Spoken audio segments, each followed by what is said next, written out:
এই ঝড়ঝড়ের অন্ধকারে আমার হাত পা কাঁপছে। আমি কোথায় যাব, কোথায় গেলে একটু আশ্রয় পাবো, এই চিন্তায় ভয়ে ভয়ে হাঁটছি। এমন সময় আমি একটা হাসির শব্দ শুনতে পেলাম। পেছনের দিকে তাকিয়ে সেই নুপুরের শব্দের উৎস খুঁজতে রাখলাম। হঠাৎ দেখতে পেলাম একটা গাছের পাশে দাঁড়িয়ে আছে একটি সুন্দরী মেয়ে। আমার দিকে তাকিয়ে হেসেই চলেছে। এত গভীর রাতে এই জঙ্গলের মাঝে এমন নির্জন পরিবেশে একটা মেয়েকে দেখে আমি হতবাক হয়ে গেলাম। এই যে শুনছেন, কে আপনি? এত রাতে এই জঙ্গলের মাঝে কি করছেন? না, কোনো উত্তর আসলো না। মেয়েটি কি আমার কথা শুনতে পারলো না? আমি কি একবার কাছে গিয়ে কথা বলবো, যদি আমাকে এখান থেকে বের হওয়ার কোনো রাস্তা বলতে পারে? আমি মেয়েটির কাছে যেতেই মেয়েটি হাঁটা শুরু করলো।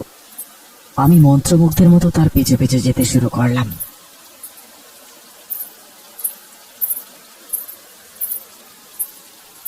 বৃষ্টির কারণে চারপাশ ঝাপসা হয়ে যাচ্ছে। মেয়েটির নুপুরের শব্দ অনুসরণ করে আমি তার পিছনে সম্মোহিত হয়ে ছুটে চলেছি। হঠাৎ একটা গাছের গুঁড়ির সাথে ধাক্কা খেয়ে আমি মাটিতে পড়ে যাই। এরপর মেয়েটিকে আর কোথাও খুঁজে পেলাম না, কিন্তু মাথা তুলতে দেখতে পেলাম একটি পুরনো বাড়ি। বাড়িটা দেখে অনেক ভয়ঙ্কর মনে হচ্ছিল। গাছ লতা পাতায় ছেয়ে গেছে। বাড়িটাকে আমার ঠিক মনে হলো না। আমি ভয় পেয়ে পালাতে যাব, এমন সময় বাড়ির ভেতর থেকে আবার সেই নুপুরের শব্দ ভেসে আসলো। আমি আবার নিজের নিয়ন্ত্রণ হারিয়ে ফেললাম। পাগলের মতো সেই শব্দ অনুসরণ করতে করতে আমি বাড়িটার ভেতরে প্রবেশ করলাম। কেউ আছেন? শুনছেন? ভেতরে কেউ আছেন? আমি বেশ কয়েকবার ডাকলাম, কিন্তু কোনো সাড়া শব্দ পাচ্ছি না।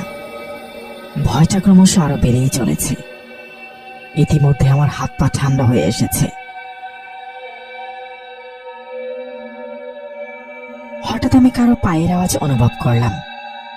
পাশের দরজায় তাকিয়ে দেখি একজন বৃদ্ধ লোক লাঠি হাতে দাঁড়িয়ে আছে। বয়স আনুমানিক 80 থেকে 90।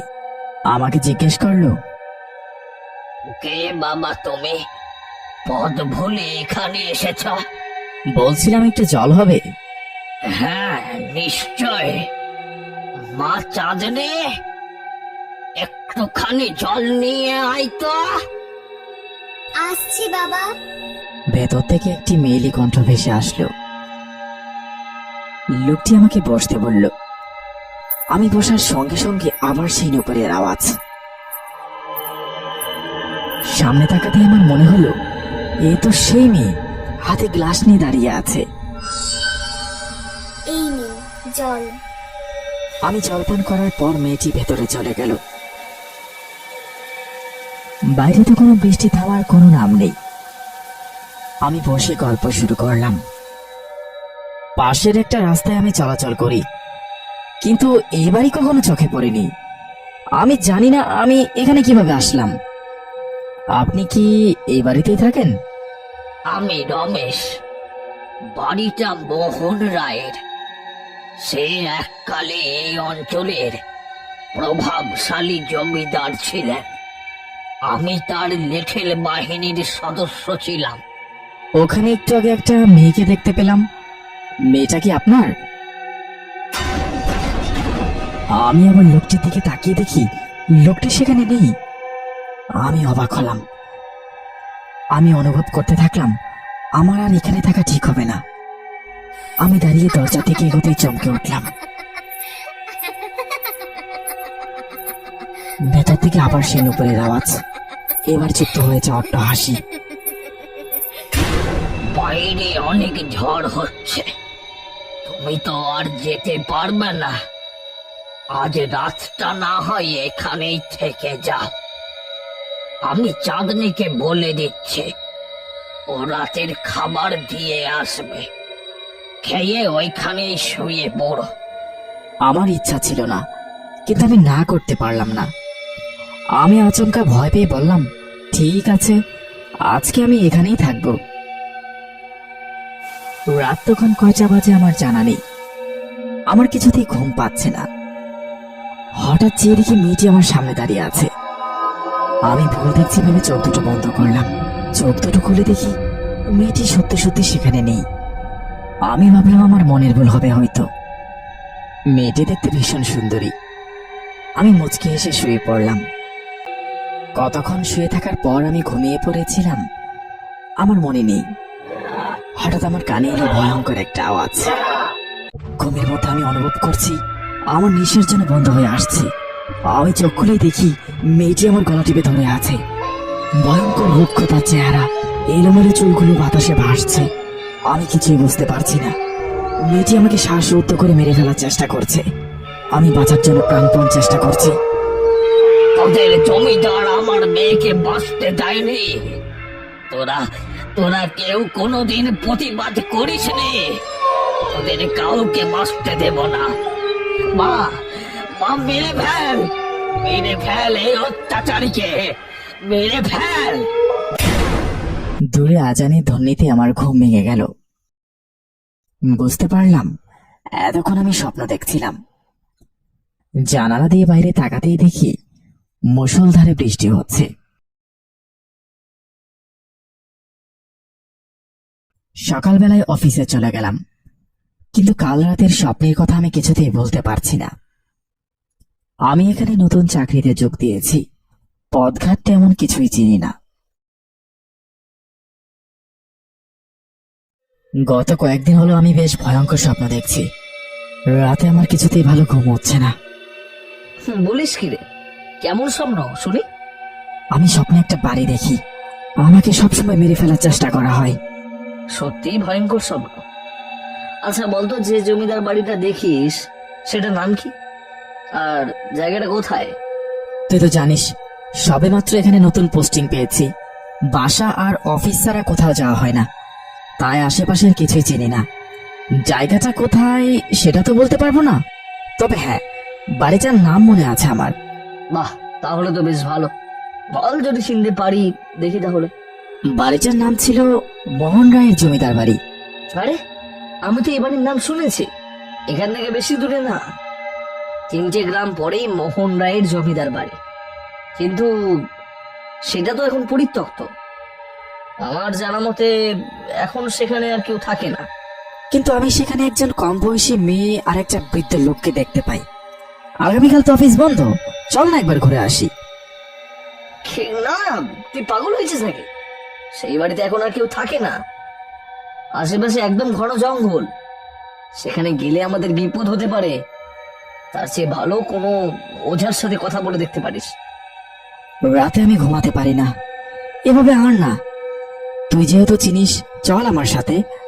আর তুই তো একা যাবি না, আমি তো থাকবো তোর সাথে। বিপদে ফেলে দিলি। আচ্ছা ঠিক আছে, চল তাহলে, যা হবে দেখা যাবে খন। আমরা পরদিন রওনা দিলাম। গ্রামে পৌঁছানো মাত্রই চারপাশ অন্ধকার হয়ে গেল। মনে হচ্ছে আমরা এখানে আসাতে কেউ একজন খুশি হয়নি। বাতাসে শুকনো পাতাগুলো উঠতে লাগলো। আমরা কোনো মতো গ্রামের এক চায়ের দোকানে গিয়ে দাঁড়ালাম। সেখানে চা খেতে খেতে দোকানিকে বললাম, বলছিলাম জমিদার বাড়ি যাওয়ার রাস্তাটা কোন দিকে? কেন বাবুরা, ওইখানে আপনাকে কি দরকার? আমাদের কোনো কাজ নেই, আমরা শুধু এই বাড়িটার সম্পর্কে জানতে চাই। বাবু, ওই জঙ্গলে যায়েন না, তোমরা বাড়ি ফিরে চলে যাও। আমরা বুঝলাম দোকানি ভয় পেয়েছে। কথা না বাড়িয়ে আমরা জঙ্গলের দিকে এগোলাম। জনমানবের কোনো অস্তিত্ব খুঁজে পেলাম না চারদিকে। হুতুম পেঁচার ডাক শুনতে পেলাম।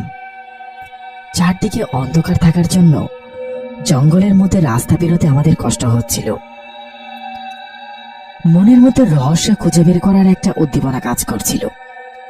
বেশ কিছুক্ষণ হাঁটার পর আমরা গিয়ে পৌঁছালাম সেই জমিদার বাড়িটার সামনে।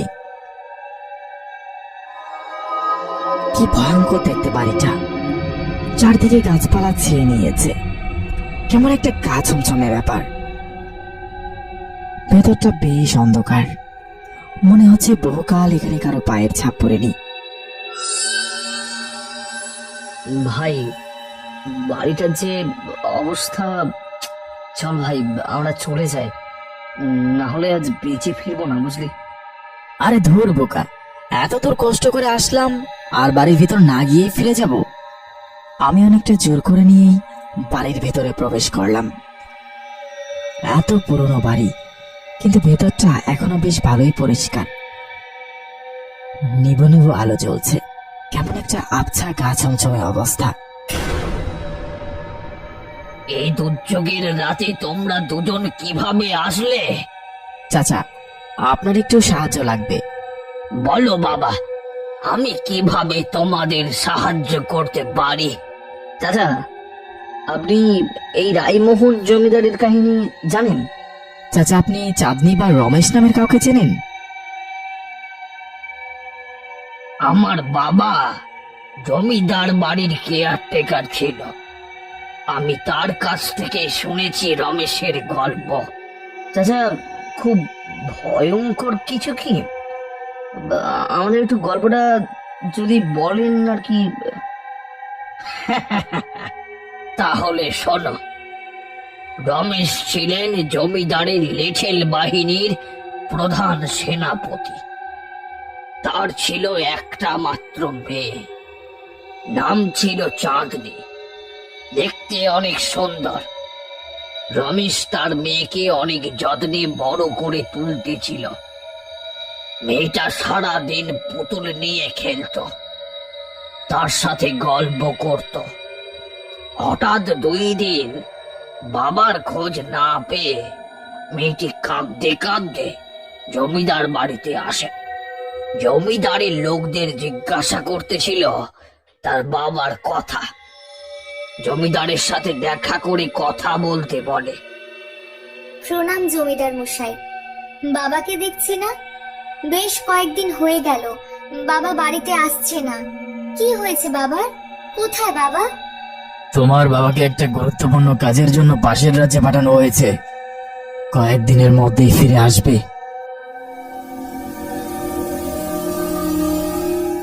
তুমি চিন্তা করো না, যতদিন তোমার বাবা পাশের রাজ্য থেকে ফিরে না আসে ততদিন এই বাড়িতেই থেকে যাও। এখানে তোমার কোনো কিছুর সমস্যা হবে না। জমিদার এত সুন্দরী মেয়ে দেখে লোভ সামলাতে পারে না। সে চাঁদনিকে ভুলভাল বুঝিয়ে আটকে রাখে তার মহলে।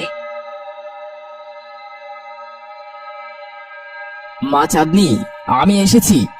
কোথায় তুই মা? কি ব্যাপার, কোনো সারা শব্দ নেই কেন?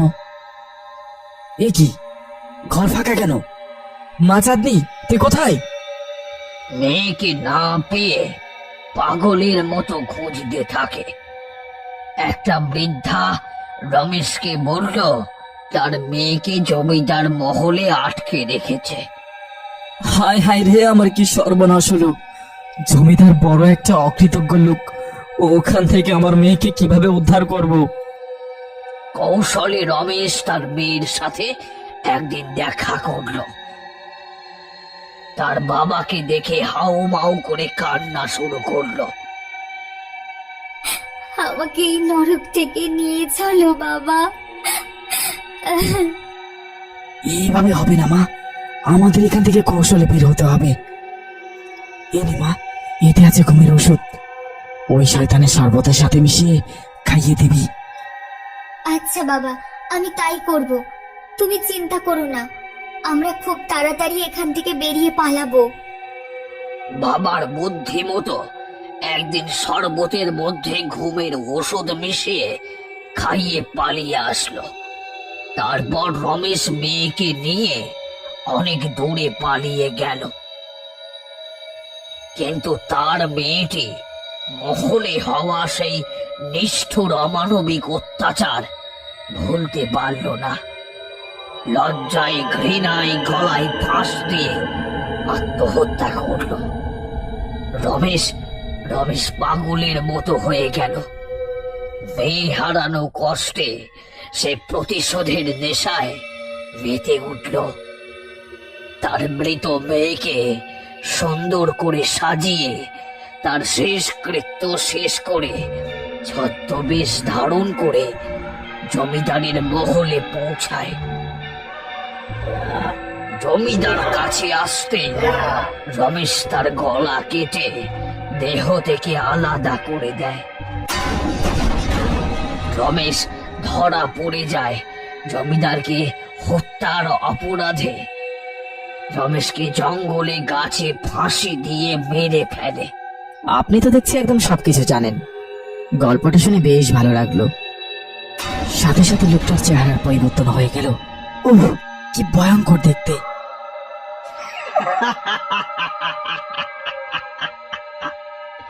গল্প গল্প গল্পই বটে। তোদের মতো অমানুষদের কাছে গরিবদের কষ্টের জীবন একটা গল্পের মতো। হ্যাঁ, তোরা কি মানুষদের মূল্যায়ন করতে জানিস? হ্যাঁ, এমন সময় হাজির হলো চাঁদনি। কিন্তু এখন সে আর সুন্দরী রমণী নয়। তাকে দেখে আমার হার্টবিট বন্ধ হয়ে যাওয়ার অবস্থা। ওর চোখ দিয়ে আগুন ঝরছে, সারা শরীরে পৈশাচিক অত্যাচারের চিহ্ন। তোর পাপী বংশধররা আমাকে বাঁচতে দেয়নি। কি দোষ ছিল আমাদের? তোদের মতো অর্থলোভী রক্ত পিপাসীদের কাছে আমাদের মতো গরিবদের জীবনের সম্মানের কোনো মূল্য নেই। একে একে সবাইকে ওই গাছে ফাঁসি দিয়ে মেরেছি। আজ তোকে হাতে পেয়েছি। ৭৭ বছর আগে আমরা একটা ছোট্ট বাচ্চাকে মারিনি। সে আর কেউ নয়, তোর বাবা। সেই অমানুষদের রক্ত তোর শরীরে আছে। তোকে তো ছাড়া যাবে না।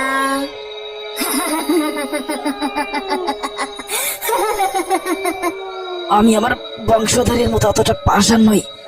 আমাকে আমাকে ক্ষমা করুন। আমি আর কোনোদিনও এখানে আসবো না। তোকে ছাড়া হবে না বাছা। বাবা, তুমি ওই গাছে ফাঁসির রশি সাজাও। এটাকে ওই গাছের সাথে ঝোলাবো। তারপর শান্তি। এমন সময় আমি চাঁদনিকে ধাক্কা দিয়ে ফেলে দিল। আমরা দুজনে জানলা দিয়ে দিলাম লাফ। ভাগ্য ভালো ছিল, পাতার স্তূপের উপর পড়েছিলাম। পাশে পড়েছিল একটা পুতুল।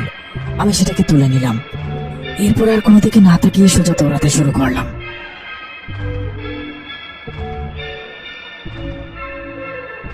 এক দৌড়ে বেরিয়ে আসলাম জঙ্গল থেকে।